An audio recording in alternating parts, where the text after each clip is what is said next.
Bienvenidos a Conversaciones, un espacio de la Asociación Diálogo Ciudadano Colombo-Venezolano que se realiza en colaboración con el Observatorio de Venezuela de la Universidad del Rosario.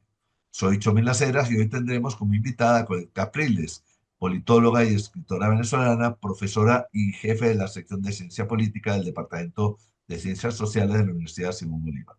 Me acompaña hoy Ronald Rodríguez, los demás miembros del equipo están en otras actividades. ¿Cómo estás, Ronald? Gracias, Chomin, por la invitación, por nuestra invitada. No, Ok. gracias a ustedes por tenerme. Gracias. Y con Colette Capriles conversaremos sobre el nuevo escenario político que se ha abierto en Venezuela tras las elecciones del 28 de julio del año pasado y la juramentación en el cargo del presidente Nicolás Maduro el 10 de enero pasado. Bienvenida, Colette. No, no, gracias. Bueno, Adelante. para comenzar, Colette, bueno, el 28 de julio, como bien lo dijimos, los venezolanos y el mundo entero fuimos testigos de un fraude que desconoció el triunfo del candidato opositor Edmundo González Urrutia, ¿no? Fraude que se confirmó el pasado 10 de enero cuando Nicolás Maduro se juramentó como presidente para su tercer periodo en el cargo. ¿Cuál es, a tu juicio, el elemento más relevante que define que este momento, este escenario político nuevo en Venezuela?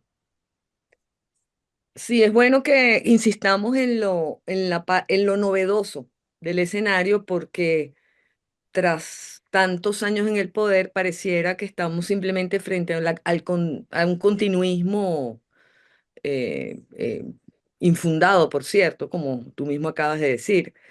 Pero yo sí creo que el hecho de que se haya desconocido la voluntad popular el 28 de julio implica una decisión política que abre un escenario diferente. Y yo creo que eso hay que decirlo muy claramente, ¿no? Hay una decisión política que tiene costos políticos que el gobierno de Maduro está dispuesto a tomar. Y eso cierra posibilidades que incluso con todos los avatares que tuvieron las negociaciones previas, pues se había dejado de alguna manera un resquicio, un- vamos a decirle algunos túneles, algunas posibilidades que que en este momento están cerradas y efectivamente están cerradas más que nunca, entre otras cosas, por los cambios también del entorno y en particular la elección de Donald Trump en Estados Unidos y lo que hemos estado viendo en los pocos días que parecen siglos desde que Trump asumió el poder. Entonces, yo diría que una de las cosas que define este momento, si se quiere, es una cierta perplejidad en cuanto a cómo, digamos, una perplejidad en el sentido de que el espacio de lo político, aún tan restringido como lo veníamos conociendo, se ha hecho aún más pequeño, vamos a decirlo así, se ha reducido muchísimo. Eh, y las reglas que parecen estarse mm, instalando en la práctica son reglas de facto, digamos, momentos que se van construyendo con decisiones que en este caso el gobierno de Maduro toma y al mismo tiempo con un espacio de incertidumbre muy grande acerca de cuáles son las posibilidades de que la oposición venezolana en todas sus formas capitalice lo que fue un triunfo electoral demasiado importante, ¿no? Desde el punto de vista yo diría del significado que tiene, porque para empezar, yo creo que eso fue un elemento importante en el análisis del gobierno el 28 de julio. Quedaba bastante claro que a pesar del entusiasmo que generaba tanto el liderazgo de María Corina Machado como la figura misma de Edmundo González Urrutia, el voto mayoritario fue un voto de rechazo al gobierno de Maduro, básicamente un voto de repudio, vamos a decirlo así, ¿no? Es Colette, decir, un voto a favor del cambio político, no necesariamente a favor de una opción en específico, ¿no? Colette, Y eso, yo te quisiera preguntar sí, precisamente por eso. En el caso venezolano, una de las dinámicas para salir de la revolución bolivariana era la dinámica electoral. Y durante mucho tiempo había un montón de actores que no querían participar en la dinámica es electoral. correcto. Pero una de las realidades que surge después del 28 de julio es que el régimen ya no cuenta con el apoyo electoral y que el resultado de haber insistido en esa vía, así digamos hoy no se tenga el resultado que se quería ni se haya logrado Correcto. la transición que se quería, la salida electoral generó cosas. ¿Cómo fue ese desarrollo, quizá un poco para el público colombiano que no tiene mucha noción de lo que Claro, fue ese esfuerzo por construir una salida electoral bien. que independientemente del resultado, sí es importante hoy y se ha convertido en ejemplo para América Latina? Yo creo que no va a haber elección en América Latina donde no se pidan actas, donde no se pidan evidencias del proceso electoral. Eh, bueno, tengo un comentario sobre eso último, pero voy a empezar por el principio con lo primero que dijiste. Hay un capital político allí. Eso es muy importante. Se construyó un capital político que previamente, en efecto, no tenía la cohesión, vamos a decir, lo que tiene a partir del 28 de julio. Lo vamos a dejar ahí esa observación para comentarte lo que me planteas. En efecto, la oposición venezolana ha estado dividida y sigue estándolo, de hecho, entre dos estrategias eh, incompatibles hasta cierto punto. Y justamente lo que ocurrió el año pasado es que esas dos estrategias lograron juntarse coyunturalmente, ¿m? Por lo que ya voy a contar. Pero estas dos estrategias, que son de verdad prácticamente desde el momento en que el chavismo toma el poder con el propio Hugo Chávez, bueno, como se mostró el 11 de abril y lo que ocurrió después con el referéndum revocatorio, etcétera. Ha habido dificultades para construir una estrategia unitaria porque, en efecto, estas dos teorías del cambio se han ido alternando según la coyuntura y la fuerza relativa, digamos, de los factores, ¿no? Entonces, en efecto, había una importante fragmento, vamos a decirlo así, de la oposición que mm, consideraba que bueno, la naturaleza del gobierno chavista, la ideología incluso del chavismo, no iba a construir ningún tipo de espacio para la alternabilidad, ¿no? Ciertamente, dentro del chavismo como tesis política, para no decir doctrina o ideología, el tema de la alternabilidad ha sido en efecto un espacio tabú. ¿M? Desde el principio, a tal es el punto que la misma Constitución del 99 alarga los periodos presidenciales, luego hay una reforma constitucional que no, que fracasa y es sustituida por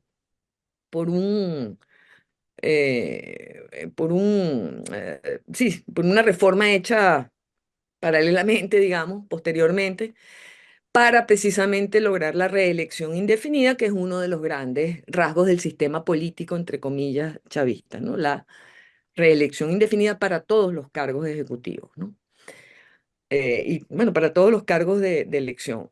Entonces, por una parte, esa estrategia estuvo compartiendo escenario con otra, que era la que precisamente sostenía que un proceso que participar en elecciones que pudieran estar condicionadas, eh, mm, eh, en donde las reglas del juego electoral cambiaban de acuerdo a las circunstancias, etcétera, era, sin embargo, una vía de acumulación de fuerzas y de ocupación de espacios políticos que tarde o temprano pues, terminaría por capitalizar el cambio, capitalizar la voluntad de cambio de los venezolanos.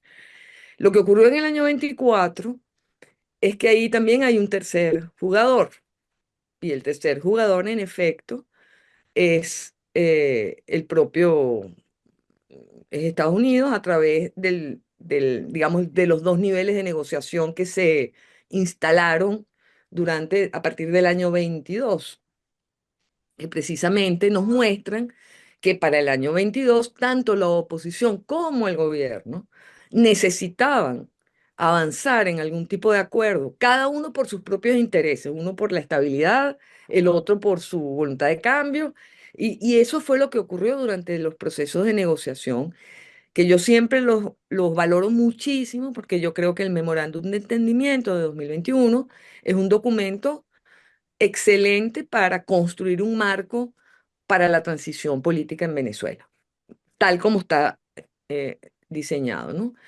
¿Qué ocurrió allí? Que esa negociación iba en una dirección en la cual digamos, la presión para seguir negociando venía justamente por el manejo de la política de sanciones de Estados Unidos. Es decir, estaba sujeta, si se quiere, a esa relación. Y Estados Unidos y el gobierno de Maduro empiezan a tener, a su vez, una negociación bilateral. ¿M? En otra velocidad distinta a la que ocurría en la mesa de negociación con la oposición. Y eso terminó llegando a un único escenario, que fue el escenario de una elección que se pautó para el 28 de julio, en la cual tampoco las condiciones incluso pactadas en la negociación se cumplieron enteramente. Entre otras cosas, pues hubo una veto a candidatos, y no me refiero solamente a María Corina, sino a cualquier otro. Es decir, hubo una cantidad de factores que parecieran haber convertido la elección en algo mucho más difícil que lo que realmente fue, porque hubo algo que sí se respetó: el sistema electoral, el sistema técnico electoral. Es decir, el hecho de que, en definitiva, el sistema seguía siendo lo que siempre fue, un sistema blindado en el cual hay una auditoría ciudadana obligatoria que podría no haberse cumplido, como se intentó que no se cumpliese, pero se cumplió, y por lo tanto, digamos, el sistema mismo reveló su neutralidad, vamos a decirlo. Es decir, incluso su invulnerabilidad, porque el gobierno no pudo penetrar Claro, el sistema a un nivel como para impedir que los resultados se conocieran. Entonces, tenemos una paradoja, Ronald, tenemos una paradoja, y es que en el momento en que no solamente hay un apoyo popular importante en la estrategia electoral, sino que además un liderazgo que en general era desconfiaba de la elección como un método para el cambio político, asume esa vía electoral. Se obtiene un resultado, es decir, se tiene éxito en la estrategia, pero políticamente no. Entonces estamos en la paradoja claro. de qué capital político tienes, cómo utilizas un capital político que se mostró ese día y que además tuvo consecuencias. Les cuento que yo creo que son muy importantes subrayarlas. Una de las cosas que quizás ha sido más dañina no es ya solamente lo que evidentemente sabemos todos que ocurrió y que no se honró, sino que además eh,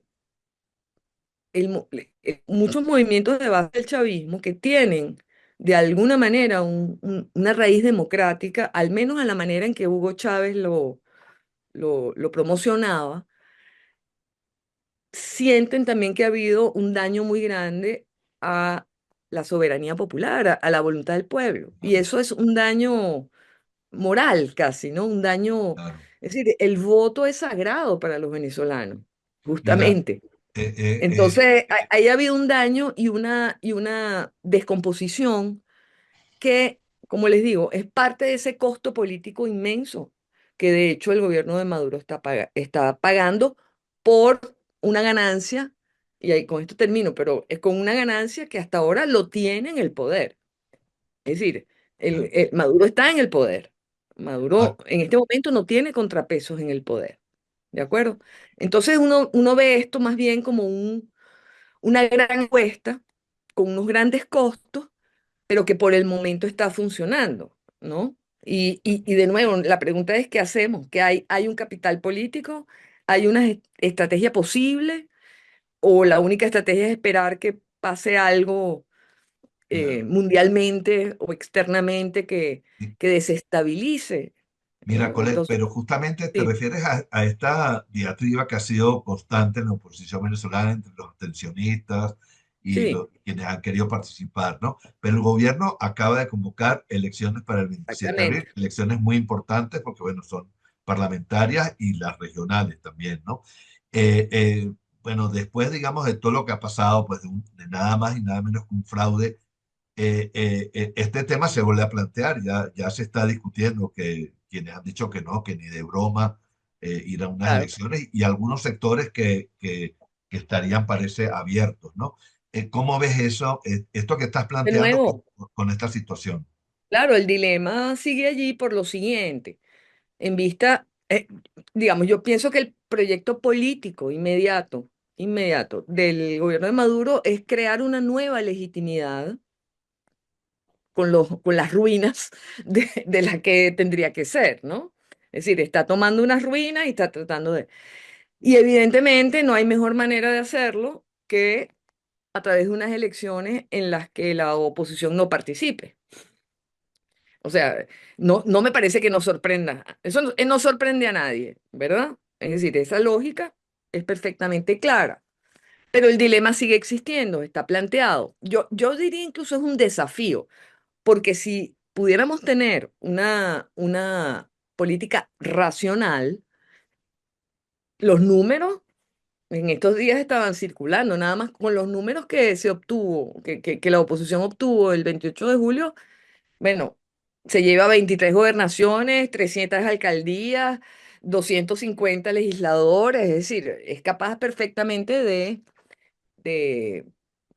De arrasar. imponer una realidad, o miren, como digo yo, de imponerle la verdad a la realidad, ¿no? En teoría es posible, racionalmente es posible, pero eso no es todo en política. En política allí, eso a la vez tendría que estar articulado en una estrategia. Yo creo que la gente rechaza ir a votar, si es que eso es así, porque tampoco he visto encuestas que lo muestren, pero supongamos que el discurso según el cual, bueno, si no me respetaron los resultados presidenciales, no me van a respetar ningún otro, o en todo caso esto sería negarme a mí mismo y tal, que son argumentos bastante extraños, pero bueno, supongamos que fuesen así, bueno, incluso así, uno dice, bueno, eh, se está perdiendo, digamos, ¿cuál es la estrategia que hay detrás de eso? Digamos, si no participas en la elección y si no ocupas el espacio, que yo creo que ahí hay una diferencia también, porque eso también ha existido siempre, y es que si bien la regla de la no alternabilidad es absolutamente dogmática para la presidencia, pero no para los niveles subnacionales. ¿Mm?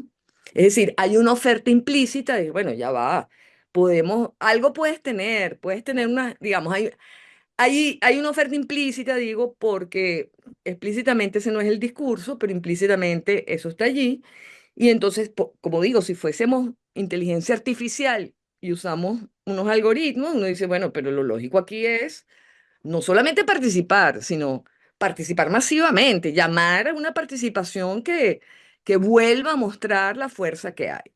Pero ese no es el caso. Ni estoy diciendo que deba hacerse ojo para que no vayan después a... yo creo que justamente lo que estamos haciendo es intentar entender cuáles son los factores que pueden incidir en un juego político que en este momento es extremadamente estrecho, enano, digamos, ¿no? Entonces, de nuevo, cualquiera que sea la decisión, el problema es la estrategia que está detrás. Yo te quería Porque del preguntar mismo por, modo, fíjate que es lo mismo que pasó el 28 de julio. ¿Acaso no era previsible un escenario como este? ¿Y yo, cuál era la estrategia? Es yo te decir, quería, ¿cuál es el contexto estratégico en el que una elección tiene sentido? Porque la elección no es un fin en sí mismo, obviamente. ¿Mm? Colette, yo te quería preguntar un poco por la dinámica de la oposición y su relación desde fuera, porque particularmente el proceso político de Venezuela ha estado acompañado por diferentes actores. La crisis venezolana, digamos, tiene muchísima más visibilidad que la cubana o que la nicaragüense, también por la misma diáspora. Y hoy son también muchos actores externos los que dicen no participar, mantener una posición, incluso hay algunos que siempre han promovido esa lógica de que todas las alternativas están puestas sobre la mesa Sí, y en ese contexto aparece una figura como Donald Trump, que particularmente en este segundo periodo viene bastante, por decirlo poco, no sé, desatado y con sí. una legitimidad electoral que le está permitiendo arrasar con la institucionalidad norteamericana de una forma bastante fuerte. ¿Cómo queda la oposición ahí? ¿Cómo queda Venezuela en medio de ese torbellino, ese, ese terremoto, ese maremoto llamado Donald Trump? Quizás eso está muy buena la pregunta porque creo que da respuesta también o nos permite indagar más en la pregunta que yo misma dejé. ¿Cuál es la estrategia o qué se había pensado estratégicamente el 28 de junio? Y yo creo que mucho tenía que ver con una apuesta a que cambiando el gobierno, con Trump llegando, el tema de la situación política de Venezuela iba a tener alguna relevancia, justamente como una marca, ¿no? Una marca ideológica, una marca de honor de la nueva administración Trump. Y sin embargo, justamente entre el momento en que gana la elección Trump y el momento en que toma posesión, el 20 de enero, pues más bien las señales empezaron a ser mucho más difíciles y confusas. Es decir, era claramente, empezó a ser claro que no estaba dentro de las prioridades de la nueva administración resolver, vamos a decirlo así, el asunto en Venezuela, el asunto, digamos, el problema de la legitimidad de Maduro y del proceso político venezolano. Entonces, yo creo que esas señales que empezaron a llegar también han dejado a la oposición en unas condiciones muy precarias, incluso internamente, ya les comento luego sobre eso, pero externamente ha sido muy difícil eh, tener más, tener algo más que declaraciones benevolentes. O, por supuesto, las declaraciones de repudio y de reclamo al respeto de los derechos electorales, etcétera. Es decir, si había la idea de que era posible construir una estrategia externa que desestabilizara, desalojara del poder a Maduro, etcétera, creo que cada día que pasa o cada hora que pasa, según lo que estamos viendo de lo que está haciendo Trump, pues se aleja esa posibilidad. Yo veo particularmente que la agenda de Trump está siguiendo varias de las señales más importantes de su campaña, en particular, como estamos viendo, el tema migratorio, evidente, y esa agenda interna doméstica que va acompañada de otros. Nosotros vemos a la migración porque es lo que más nos afecta, pero estamos viendo un paquete, ¿no? Estamos viendo un paquete que, como tú dices, Ronald, está reconfigurando el papel de la presidencia en las instituciones, claramente, y tiene un objetivo muy claro también de reconfigurar el resto de las instituciones o poderes alternativos, digamos, los otros poderes, pues, no solamente ya la presidencia. Entonces, creo que dentro de ese contexto, el tema venezolano está sujeto a la dinámica que se pueda ir creando al respecto, ¿no? Y eso hace, de cierta manera también, lejos de amenazar, vamos a decirlo así, la estabilidad de Maduro, yo creo que la refuerza, ¿no? Claro, Es decir, en la medida en que Trump se hace más radical, pues siento que Maduro tiene más espacio, claro. justamente, ¿no? Entonces, ahí, de nuevo, mi preocupación, honestamente, a ver, cómo la pongo sin que... Mi preocupación es que tenemos una población que hizo un esfuerzo muy grande, que votó, que se organizó además para defender su voto, eso es muy importante, que tiene además una voluntad de cambio muy clara, que ha sido además víctima de la represión postelectoral de una manera tan poco vista, ¿m? En Venezuela, en este momento también la veo huérfana de liderazgo, es decir, o huérfana de estrategia, vamos a decirlo así, ¿no? Como ustedes podemos escuchar en la calle, pues estas, cada vez menos, por cierto, pero bueno, durante el interim, hasta la asunción de Trump, o hasta el 10 de enero, había esta idea de que, bueno, algo podía pasar, o podía pasar algo, o algo iba a pasar, etcétera. Y eso evidentemente no ocurrió, con lo cual tenemos discursos, digamos, el discurso de la calle es un discurso de decepción, un discurso además que no tiene tampoco referentes como para entender qué es lo que realmente está pasando, si es que está pasando algo, o si no va a pasar nada. Entonces, lo estoy diciendo de una manera muy torpe, pero mi preocupación es que hay un trabajo que hacer desde la oposición para reconstruir una vía política en unas condiciones que, como digo, son tal vez las peores de los últimos 25 años. Y eso implica una mayor responsabilidad del liderazgo, ¿no? Sí. Entonces, veo muy difícil, como digo, mi preocupación ahora es cómo reconstruyes la estrategia, porque el hecho es que el gobierno de Maduro está mm, claramente, ha puesto los puntos de protección donde tenía que ponerlos. La cohesión interna es, en mi opinión, muy alta en este momento, Eh, y en particular la relación con el sector militar es una relación en este momento muy cohesiva, ¿no? Colette, tenemos que terminar ya porque se nos acabó el tiempo, Sí, lamentablemente. sí. Muchísimas gracias por acompañarnos en el día de hoy. Los esperamos la próxima semana en este espacio de conversaciones de la Asociación Diálogo Ciudadano Colombo-Venezolano. Pueden seguirnos también por nuestras redes, así como las del Observatorio de Venezuela de la Universidad de Rosario y en el portal de lasillavacía.com. Hasta luego, Colette. Chao.